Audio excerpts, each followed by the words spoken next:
قتل حسین اصل میں مرگ یزید ہے، اسلام زندہ ہوتا ہے ہر کربلا کے بعد۔ میں نے کہا بالکل محمل شعر ہے، اسلام مرا ہی نہیں تھا، زندہ ہونے کا کیا سوال؟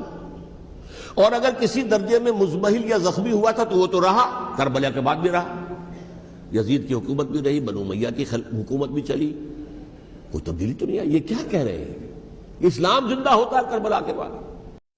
غیر عالم مفکر وہابیت اور تمام مبلغ وہابیت کا یہ اجماع ہے کہ حکیم الامت علامہ اقبال کا یہ کلام مکمل ہے۔ زندہ ہونے کے لیے مرنا ضروری ہے، اور اسلام مرا ہی نہیں تو کربلا کے بعد زندہ کیسے ہوا؟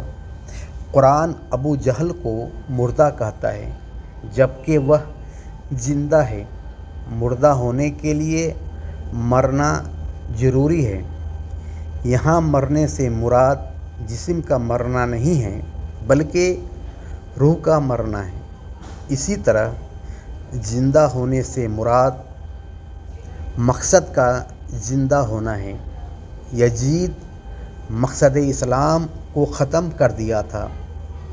امام حسین رضی اللہ عنہ نے مقصد اسلام کو زندہ کرنے کے لیے ایک تحریک لائے، خود شہید ہو گئے، مگر یزید نے تحریک کو ختم نہیں کر پایا۔ اسی تحریک کے سبب حرمین شریفین میں یزید کی خلافت ختم ہوئی اور یزید بھی ختم ہوا۔ خود اس کا بیٹا اس کی تخت کو لات مار دیا اور یزیدی کتے کی موت مارا گیا، اور مقصد اسلام پھر زندہ ہو گیا۔ نہ کربلا ہوتا اور نہ حرمین شریفین سے اس کی خلافت ختم ہوتی، اور نہ یزیدی کتے کی موت مارا جاتا، اور نہ مقصد اسلام پھر سے زندہ ہوتا۔